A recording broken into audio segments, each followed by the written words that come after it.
इस वक्त हम बेंगलुरु के फ्रीडम पार्क में मौजूद हैं। यहाँ कर्नाटक प्रगतिपर बीदी व्यापारीगळ संघ की जानिब से एक एहतजाज मुनाक़द किया जा रहा है। ये एहतजाज हुकूमत की बेतवज्जी और सड़क किनारे कारोबार करने वालों के मसाइल हल ना होने के खिलाफ किया जा रहा है। आइए बात करते हैं यहाँ के एहतजाजियों से और जानते हैं इस एहतजाज की असली वजह। Today, the street vendors of Bengaluru have gathered here in protest at Freedom Park under the banner of Karnataka Pragatipara Bidi Vyapariಗಳ Sangha. The reason for the protest is of late BBMP officials and the Deputy Chief Minister, they've been again and again saying that street vendors don't have a right to vend on the footpath. We'll give you vehicles, you keep moving. But that is not as per the law. The Street Vendors Protection of Livelihoods and Regulation of Vendors Act gives us every right to vend on the footpath and on the roadside. And of course, we are not against pedestrians. Pedestrians and street vendors are mutually beneficial. If there's a 8 feet footpath, we will vend on 3 feet and 5 feet pedestrians can walk. So we are gathered here to say the street is ours, the footpath is ours. You cannot evict us like that. The other thing is none of the street vending markets have basic facilities like free public toilets, drinking water or go downs. So we are also asking for that. BBMP has set aside a budget of 10 crores for street vendors, but they have not spoken to Street Vendors Union about how to use that. We are saying they should have a meeting with us. Thirdly, there are evictions going on in different areas like Church Street, St. John's Hospital Road, in Vijayanagar they've been trying to evict, in Jayanagar they've been trying to evict. We are asking for a zero eviction policy, saying that street vendors should not be evicted and the street vendors law should be implemented. And that is the reason we are all gathered here today. ಇತ್ತೀಚೆಗೆ ನಮ್ಮ ಉಪಮುಖ್ಯಮಂತ್ರಿಗಳಾದ ಡಿ.ಕೆ. ಶಿವಕುಮಾರ್ ಅವರು ಬೀದಿ ವ್ಯಾಪಾರ ಮಾಡೋರನ್ನ footpath ವ್ಯಾಪಾರ ಮಾಡೋದ್ರಿಂದ ನಿಲ್ಲಿಸ್ತಾ ಇದ್ದೀವಿ. ಮತ್ತು ಅವ್ರಿಗೆ ನಾವು ಎಲೆಕ್ಟ್ರಿಕ್ ಗಾಡಿ ಕೊಡ್ತೀವಿ, ತಳ್ಳೋ ಗಾಡಿ ಕೊಡ್ತೀವಿ, ಮತ್ತೊಂದು ಮಾಡ್ತೀವಿ. ಅವರು ಆ ಝೋನಲ್ಲಿ ಮಾತ್ರ ಮಾಡಬೇಕು, ಬೆಂಗಳೂರಲ್ಲಿ ಎಲ್ಲಂದರಲ್ಲಿ ಕಾಣಿಸ್ಕೊಳ್ಳೋಂಗಿಲ್ಲ ಅಂತ ಎಲ್ಲ ಹೇಳಿಕೆ ಕೊಟ್ಟಿದ್ದಾರೆ. ಅದರ ವಿರುದ್ಧವಾಗಿ ನಾವು ಇವತ್ತು ಪ್ರತಿಭಟನೆ ಮಾಡ್ತಾ ಇದ್ದೀವಿ. ಅವ್ರು ಕೊಟ್ಟಿದ್ದ ಹೇಳಿಕೆ ನಂತರ ಸುಮಾರಷ್ಟು ಕಡೆ ಬೀದಿ ವ್ಯಾಪಾರಿಗಳನ್ನ ಎತ್ತಂಗಡಿ ಮಾಡಿದಂಥ ಸುದ್ದಿಗಳು ಕೂಡ ನಮಗೆ ಕಂಡು ಬಂದಿದೆ. ಈ ಸರ್ಕಾರದ ಬ್ರ್ಯಾಂಡ್ ಬೆಂಗಳೂರಿನಲ್ಲಿ ಬಡವರಿಗೆ ಜಾಗ ಇಲ್ವಾ? ಈ ಸರ್ಕಾರದ ಬ್ರ್ಯಾಂಡ್ ಬೆಂಗಳೂರು ವಿಷನ್ ಅಲ್ಲಿ ದುಡಿಯೋ ವರ್ಗಕ್ಕೆ ಜಾಗ ಇಲ್ವಾ? ಶ್ರಮಿಕರಿಗೆ ಇಲ್ಲಿ ಏನು ಜಾಗ ಇಲ್ವಾ? ನಾವೆಲ್ಲ ಇವರೆಲ್ಲ ಕಾಣಿಸ್ಕೊಳ್ಳದೆ ಎಲ್ಲಾದ್ರೂ ಹೋಗ್ಬಿಡ್ಬೇಕಾ ಅನ್ನೋದು ನಮ್ಮ ದೊಡ್ಡ ಪ್ರಶ್ನೆ. ಬೀದಿ ವ್ಯಾಪಾರಿಗಳಿಲ್ಲದೆ ಬೆಂಗಳೂರಿಗೆ ಕಳೆನೇ ಇರಲ್ಲ. ಅವರಿಲ್ಲ ಅಂದ್ರೆ ನಮ್ಮ ಎಕಾನಮಿನೇ ಮುಂದೆ ಹೋಗಲ್ಲ. ಅವ್ರ ಶ್ರಮ ಬೇಕು, ಅವ್ರು ಮಾತ್ರ ಬೇಡ ಅನ್ನೋದು ಎಂತ ನ್ಯಾಯ? ಏನ್ ಇವರು ಏನೋ ಬಂದಾಗ ಅವರು ಹೇಳಿದ್ರಲ್ಲ, ನಾವು ಸಂವಿಧಾನ ಎತ್ತಿ ನಿಲ್ಲಿಸ್ತೀವಿ, ಸಾಂವಿಧಾನಿಕವಾಗಿ ಸರ್ಕಾರ ನಡೆಸ್ತೀವಿ ಅಂತ. ನಮ್ಮ ಸಂವಿಧಾನದಲ್ಲಿ ಘನತೆಯ ಹಕ್ಕಿದೆ, ಜೀವನೋಪಾಯದ ಹಕ್ಕಿದೆ, ಎಲ್ಲ ಹಕ್ಕುಗಳು ಇರುವಂತ ಬೀದಿ ವ್ಯಾಪಾರಿಗಳಿಗೆ ಮಾತ್ರ ಯಾಕೆ ಈ ರೀತಿ ಅನ್ಯಾಯ ಮಾಡ್ತಾ ಇದ್ದಾರೆ ಅನ್ನೋದನ್ನ ನಾವು ಇವತ್ತು ಪ್ರತಿಭಟನೆ ಮೂಲಕ ಆ ಪ್ರಶ್ನೆನ ಕೇಳ್ತಾ ಇದ್ದೀವಿ. ನಮ್ಮ ಬೀದಿ ವ್ಯಾಪಾರಿಗಳ ಹಕ್ಕನ್ನ ಕಾನೂನು ಬಾಹಿರವಾಗಿ ಕಸಿದುಕೊಳ್ತಾ ಇದೆಯಲ್ಲ ರಾಜ್ಯ ಸರ್ಕಾರ ಹಾಗೂ ಬಿಬಿಎಂಪಿ, ಅದರ ವಿರುದ್ಧ ನಮ್ಮ ಬೀದಿ ವ್ಯಾಪಾರಿಗಳು ಕರ್ನಾಟಕ ಪ್ರಗತಿಪರ ಬೀದಿ ವ್ಯಾಪಾರಿ ಸಂಘದ ಅಡಿನಲ್ಲಿ ಇವತ್ತು ಫ್ರೀಡಂ ಪಾರ್ಕ್ನಲ್ಲಿ ಪ್ರತಿಭಟನೆ ಮಾಡ್ತಾ ಇದ್ದೀವಿ. ಯಾತಕ್ಕಾಗಿ ನಾವು ಈ ಪ್ರತಿಭಟನೆ ಮಾಡ್ತಾ ಇದ್ದೀವಿ ಅಂದರೆ ಬೀದಿ ವ್ಯಾಪಾರಿ ಹಕ್ಕನ್ನು ಉಳಿಸ್ಕೊಳ್ಳೋದಕ್ಕೆ ಪ್ರತಿಭಟನೆ ಮಾಡ್ತಾ ಇದ್ದೀವಿ. ನಮ್ಮ ಸಾಮಾಜಿಕ ಭದ್ರತೆಗಾಗಿ ಪ್ರತಿಭಟನೆಯನ್ನು ಮಾಡ್ತಾ ಇದ್ದೀವಿ. ಅದೇ ರೀತಿ ಇವಾಗ ಗುರುತಿಸಿರೋ ಬೀದಿ ವ್ಯಾಪಾರಿಗಳಿಗೆ ಗುರುತಿನ ಚೀಟಿ ಹಾಗೂ ಮಾರಾಟ ಪ್ರಮಾಣ ಪತ್ರವನ್ನು ಕೂಡಲೇ ವಿತರಣೆ ಮಾಡಬೇಕು. ಹಾಗೂ ಇವಾಗ ಎತ್ತಂಗಡಿ ಆಗ್ತಿರೋದನ್ನ ಕೂಡಲೇ ಎತ್ತಂಗಡಿಯನ್ನು ನಿಲ್ಲಿಸಬೇಕು ಅಂತ ಒತ್ತಾಯ ಮಾಡೋದಕ್ಕೆ ಪ್ರತಿಭಟನೆಯನ್ನು ಮಾಡ್ತಾ ಇದ್ದೀವಿ. ಪ್ರತಿಭಟನೆಯ ಮೂಲಕ ಇನ್ನೊಂದು ವಿಷಯನ ನಾವು ತಿಳಿಪಡಿಸ್ತಾ ಇದ್ದೀವಿ. ಈಗಾಗಲೇ ಸರ್ವೆನಲ್ಲಿ ಕೆಲವೊಂದು ಬೀದಿ ವ್ಯಾಪಾರಿಗಳ ಹೆಸರು ಬಿಟ್ಟೋಗಿದೆ. ಅವ್ರನ್ನೆಲ್ಲ ಕೂಡಲೇ ಸರ್ವೆನಲ್ಲಿ ತಗೊಳ್ಳೋದಕ್ಕೆ ಬಿಬಿಎಂಪಿ ವ್ಯವಸ್ಥೆ ಮಾಡ್ಕೋಬೇಕು. ಬೀದಿ ವ್ಯಾಪಾರ ನಮ್ಮ ಹಕ್ಕು ಅನ್ನೋದು ಕಾನೂನು ಹೇಳುತ್ತೆ. ಬೀದಿ ವ್ಯಾಪಾರ ಅಂದರೆ ಏನು ಅನ್ನೋದನ್ನ ಡೆಫಿನೇಷನ್ ನಮ್ಮ 2014 ಬೀದಿ ವ್ಯಾಪಾರಿಗಳ ಕಾನೂನಿನಲ್ಲೇ ಇದೆ. ಆ ಕಾನೂನು ಏನು ಹೇಳುತ್ತೆ ಅಂತ ಹೇಳಿದ್ರೆ, ಬೀದಿ ವ್ಯಾಪಾರಿ ಅಂದರೆ ಯಾರು ಅನ್ನೋದಕ್ಕೆ, ಬೀದಿ ವ್ಯಾಪಾರಿ ಅಂದರೆ ಓಣಿ, ಗಲ್ಲಿ, ಫುಟ್ಪಾತ್, ಪಾರ್ಕ್, ಪ್ಲೇ ಗ್ರೌಂಡ್, ಸರ್ಕಾರಿ ಜಾಗ ಆಗಿರ್ಬೋದು, ಖಾಸಗಿ ಜಾಗ ಆಗಿರ್ಬೋದು, ಅಲ್ಲಿ ಟೆಂಪರವರಿ ಶೆಡ್ ಹಾಕೋ ಮಾಡೋನು ಬೀದಿ ವ್ಯಾಪಾರಿ, ಸ್ಟ್ರೀಟ್ ವೆಂಡರ್ ಅಂತ ಹೇಳುತ್ತೆ. ಆದರೆ ಅದೆಲ್ಲ ಗಮನದಲ್ಲಿ ಇಟ್ಕೊಳ್ಳದೆ ನಮ್ಮನ್ನು ಎತ್ತಂಗಡಿ ಮಾಡೋದಕ್ಕೆ ಹೊಂಟಿದೆ. ಎತ್ತಂಗಡಿ ಮಾಡಬೇಕು ಅಂತ ಹೇಳಿದ್ರೆ ನಮ್ಮ ಕಮಿಟಿ ಇದೆ, ಕಾನೂನುಬದ್ಧವಾಗಿ ರಚನೆ ಆಗಿರುವಂಥ ಟೌನ್ ವೆಂಡಿಂಗ್ ಕಮಿಟಿ, ಪಟ್ಟಣ ವ್ಯಾಪಾರ ಸಮಿತಿ ಇದೆ. ಆ ಪಟ್ಟಣ ವ್ಯಾಪಾರ ಸಮಿತಿನಲ್ಲೇ ಎಲ್ಲ ತೀರ್ಮಾನ ಆಗಬೇಕು ಕಾನೂನುಬದ್ಧವಾಗಿ. ಆದರೆ ಆ ಪಟ್ಟಣ ವ್ಯಾಪಾರ ಸಮಿತಿನಲ್ಲಿ ತೀರ್ಮಾನ ಆಗದೆ ಕಾನೂನು ಬಾಹಿರವಾಗಿ ನಮ್ಮ ಬೆಂಗಳೂರು ನಗರದ ಹಲವಾರು ಭಾಗಗಳಲ್ಲಿ ನಮ್ಮ ಬೀದಿ ವ್ಯಾಪಾರಿಗಳನ್ನ ಎತ್ತಂಗಡಿ ಮಾಡ್ತಾ ಇದೆ.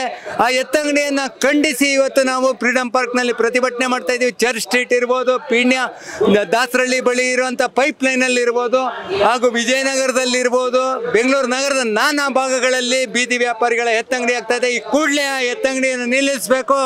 ನಿಲ್ಲಿಸಲಿಲ್ಲ ಅಂತ ಹೇಳಿದ್ರೆ ಇನ್ನು ಮುಂದಿನ ದಿನಗಳಲ್ಲಿ ಉಗ್ರವಾದ ಹೋರಾಟವನ್ನು ಕರ್ನಾಟಕ ಪ್ರಗತಿಪರ ಬೀದಿ ವ್ಯಾಪಾರಿ ಸಂಘ ಕೈಗೊಳ್ಳುತ್ತೆ ಅಂತ ಈ ಮೂಲಕ ನಾನು ತಿಳಿಸ್ತೀನಿ.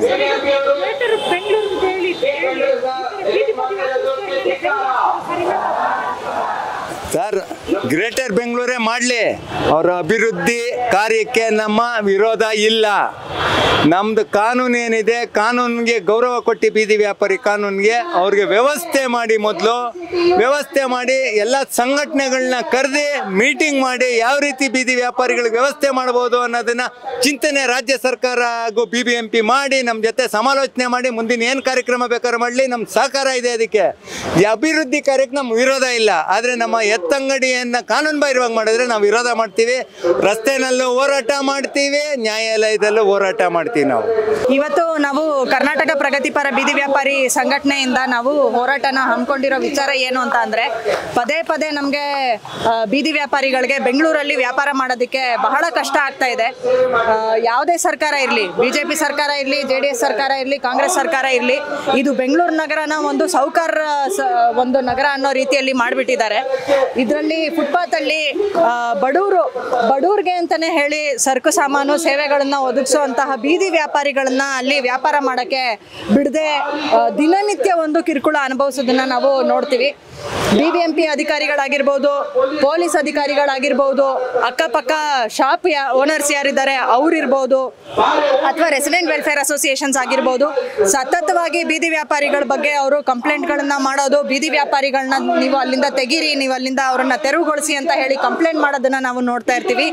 ಪೊಲೀಸ್ ಅವರಾಗಿರ್ಬೋದು, BBMP ಅಧಿಕಾರಿಗಳಾಗಿರ್ಬೋದು, ಅಥವಾ ಈ ಮಾರ್ಷಲ್ಗಳು, ಅವ್ರಿಗೂ ಬೀದಿ ವ್ಯಾಪಾರಿಗಳಿಗೂ ಏನೇ ಸಂಬಂಧ ಇಲ್ಲ. ಅವ್ರು ಬಂದು ಬ್ಲ್ಯಾಕ್ ಸ್ಪಾಟ್ಗಳೇನಿದೆ, ಕಸ ಎತ್ತೋ ಬ್ಲ್ಯಾಕ್ ಸ್ಪಾಟನ್ನ ಅವರು ಕ್ಲಿಯರ್ ಮಾಡಬೇಕಾಗಿರೋಂಥವ್ರು, ಅವ್ರು ಬಂದು ಬೀದಿ ವ್ಯಾಪಾರಿಗಳನ್ನ ತೆರವು ಮಾಡೋದನ್ನ ನಾವು ನೋಡ್ತೀವಿ. ದಿನನಿತ್ಯ ಕಿರುಕುಳನ ಅನುಭವಿಸ್ಕೊಂಡು ಕೂಡ ಇವರು ಕುಟುಂಬಗಳನ್ನ ಸಾಕಬೇಕು ಅನ್ನೋ ಒಂದು ಕಾರಣಕ್ಕೆ ಅವ್ರ ಜೀವನೋಪಾಯಕ್ಕಾಗಿ ಅವರು ವ್ಯಾಪಾರನ ಮಾಡೋವಂಥವ್ರು. 2014ರಲ್ಲಿ ಕೂಡ ಬೀದಿ ವ್ಯಾಪಾರಿಗಳನ್ನ ರಕ್ಷಣೆ ಮಾಡೋಕ್ಕೆ ಅಂತ ಹೇಳಿ ಕಾನೂನನ್ನ UPA ಸರ್ಕಾರನೇ ತಂದಿದ್ದು. ಆದರೆ ಇವಾಗಿರುವಂತಹ ಕಾಂಗ್ರೆಸ್ ಸರ್ಕಾರನೇ ಅವ್ರನ್ನ ತೆರವು ಮಾಡಬೇಕು ಅಂತ ಹೇಳಿ ಹೇಳಿಕೆಗಳನ್ನ ಮಾಧ್ಯಮದಲ್ಲಿ ಕೊಡ್ತಾ ಇರೋದನ್ನ ಕೂಡ ನಾವು ನೋಡ್ತೀವಿ. ಬೀದಿ ವ್ಯಾಪಾರನ ಒಂದು ಜೀವನೋಪಾಯದ ಒಂದು ಹಕ್ಕು ಅಂತ ಹೇಳಿ ಸಂವಿಧಾನದಲ್ಲಿರುವಂಥ ಒಂದು ಹಕ್ಕು, ಅವರಾಗ್ಲಿ ಪಾದಚಾರಿ ಆಗಲಿ ಫುಟ್ಪಾತ್ ಎಲ್ಲಾರ್ದು ಅಂತ ಹೇಳಿ ಒಂದು ಸಂದೇಶನ ನಾವು ಕೊಡಬೇಕು ಅಂತ ಹೇಳಿ, ಮತ್ತೆ ಸರ್ಕಾರಕ್ಕೆ ಒಂದು ಸಂದೇಶ ನಾವು ಕೊಡಬೇಕು ಅಂತ ಹೇಳಿ, ಬೀದಿ ವ್ಯಾಪಾರಿಗಳಿಗೆ ಎಷ್ಟು ಜೀವನ ಮಾಡೋದಕ್ಕೆ ಹಕ್ಕಿದೆಯೋ ಅಷ್ಟೇ ಹಕ್ಕು ಶ್ರೀಮಂತರಿಗೂ ಕೂಡ ಇರೋ ಕಾರಣ ನಾವು ಇವತ್ತು ಹೋರಾಟ ಮಾಡ್ತಾ ಇರೋದು. ಅದೇ ರೀತಿಯಲ್ಲಿ ನಾವು ನೋಡ್ಬೋದು, ಬೇಸಿಗೆ ಕಾಲದಲ್ಲಿ ಸಿಕ್ಕಾಪಟ್ಟೆ ಬಿಸಿಲು ಬೆಂಗಳೂರಲ್ಲಿ ಕೂಡ. ಆ ಬೇಸಿಗೆ ಕಾಲದಲ್ಲೂ ಕೂಡ ಬೀದಿ ವ್ಯಾಪಾರಿಗಳಿಗೆ ಒಂದು ತಲೆ ಮೇಲೆ ಸೂರು ಅಂತ ಇಲ್ಲ. ಅವರು ಟಾರ್ಪಾಲಿನ್ ಹಾಕೊಂಡ್ರೆ, ಒಂದು ಚಜ್ಜ ತರ ಹಾಕೊಂಡ್ರೆ ಕೂಡ ಟೆಂಪರರಿ ಸ್ಟ್ರಕ್ಚರ್ ಆಗಿದ್ರು ಕೂಡ ಬಂದು BBMP ಅವರು ಅದನ್ನ ಕಿತ್ತಾಕಿ ಅಂತ ಹೇಳಿ ಟ್ರ್ಯಾಕ್ಟರ್ JCB ತಗೊಂಡ್ಬಂದು ಅದನ್ನ ಕಿತ್ತಾಕೋದನ್ನ ನಾವು ನೋಡ್ತೀವಿ. ಅವ್ರಿಗೆ ಒಂದು ಕುಡಿಯೋ ನೀರಿನ ವ್ಯವಸ್ಥೆ ಇಲ್ಲ, ಒಂದು ಶೌಚಾಲಯದ ವ್ಯವಸ್ಥೆ ಇಲ್ಲ. BBMP ಟಾಯ್ಲೆಟ್ಗೆ ಹೆಣ್ಮಕ್ಳು ಎಲ್ಲಾನು ವ್ಯಾಪಾರಿಗಳು ಹೋದ್ರೆ 5-5 ರೂಪಾಯಿ ತಗೊಳ್ತಾರೆ. ದಿನಕ್ಕೆ ಒಂದು 3 ಸಲ ಹೋಗ್ಬೇಕು ಅಂದ್ರೆ 15-20 ರೂಪಾಯಿ ನೀವು BBMP ಶೌಚಾಲಯಕ್ಕೆ ನೀವು ಖರ್ಚು ಮಾಡಿದ್ರೆ ಯಾವ ರೀತಿಯಲ್ಲಿ ದಿನನಿತ್ಯ ಇವ್ರು ಹೋಗಿ ಅಲ್ಲಿ ಮಾರ್ಕೆಟ್ಗಳಲ್ಲಿ ವ್ಯಾಪಾರ ಮಾಡೋಂಥವ್ರು. ಸೊ ಹಾಗಾಗಿ ಹೆಣ್ಮಕ್ಳಿಗೆ ಉಚಿತವಾಗಿ ಶೌಚಾಲಯ ಕೊಡಬೇಕು, ಬೀದಿ ದೀಪನ ಅವರು ಮಾಡಿಕೊಡ್ಬೇಕು.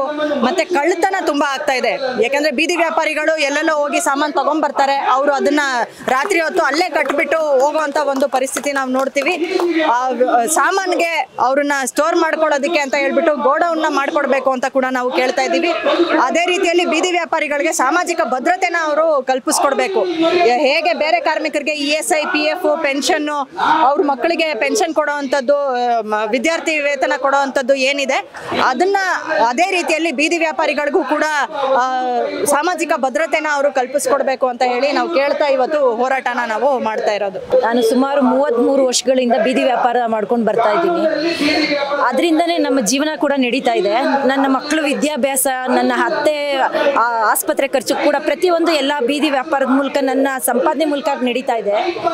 ಈಗ ನಮ್ಮ ಮಾನ್ಯ ಮುಖ್ಯಮಂತ್ರಿಗಳು, ಉಪಮುಖ್ಯಮಂತ್ರಿಗಳು ಹೇಳ್ತಾ ಇದ್ದಾರೆ ಎಲ್ಲ ಕಡೆ ಬೀದಿ ವ್ಯಾಪಾರಿಗಳು ಇರಬಾರ್ದು, ಎಲ್ಲಂದ್ರಲ್ಲಿ ಕುತ್ಕೋಬಾರ್ದು ಅಂತ. ಸುಮಾರು ಕಡೆ ಎಲ್ಲ ಎತ್ತಂಗಡಿ ನಡೀತಾ ಇದೆ. ಅದ್ರ ವಿರುದ್ಧ ನಾವು ಇವತ್ತು ಹೋರಾಟ ಹಮ್ಮಿಕೊಂಡಿದ್ದೀವಿ. ಆ ರೀತಿ ಎತ್ತಂಗಡಿ ಮಾಡಿದ್ರೆ ಎಲ್ಲಿ ಹೋಗ್ಬೇಕು ಬೀದಿ ವ್ಯಾಪಾರಿಗಳು? ಏನ್ ಮಾಡಬೇಕು ಅಂತ ಅವರೇ ಹೇಳ್ಬೇಕು. ನಾವು ಅವ್ರ ಎಷ್ಟೋ ಸರಿ ಮನವಿ ಮಾಡಿದ್ದೀವಿ. ನಮ್ಮ ಪತ್ರದ ಮೂಲಕ ನಮ್ಮ ಕರ್ನಾಟಕ ಪ್ರಗತಿಪರ ಬೀದಿ ವ್ಯಾಪಾರಿ ಸಂಘಟನೆಗಳ ಮುಖಾಂತರ ಅವರಿಗೆ ಮನವಿ ಮಾಡಿದ್ದೀವಿ. ಸರ್, ದಯವಿಟ್ಟು ನಾವು ಬೀದಿ ವ್ಯಾಪಾರಿಗಳು ನಾವು ಯಾವುದೇ ರೀತಿ ಪಬ್ಲಿಕ್ಗಾಗಲಿ ತೊಂದರೆ ಆಗದೆ ಇರೋ ರೀತಿ ನಾವು ವ್ಯಾಪಾರ ಮಾಡ್ಕೊಂಡು ಹೋಗ್ತಾ ಇದೀವಿ. ಅದರಿಂದ ನಮ್ಮ ಜೀವನ ನಡೆಸ್ತಾ ಇದ್ದೀವಿ. ದಯವಿಟ್ಟು ನಮಗೆ ತೊಂದರೆ ಕೊಡಬೇಡಿ ಅಂತ BBMP ಮುಖಾಂತರನೂ ಕೇಳ್ಕೊಂಡಿದ್ದೀವಿ. ಆದರೂ ಇದನ್ನೆಲ್ಲ ಮೀರಿ ನಮ್ಮ ಎತ್ತಂಗಡಿ ನಡೀತಾ ಇದೆ ಎಲ್ಲ ಏರಿಯಾಗಳಲ್ಲಿ. ಸುಮಾರು ಏರಿಯಾದಲ್ಲಿ ನಡೆದಿದೆ.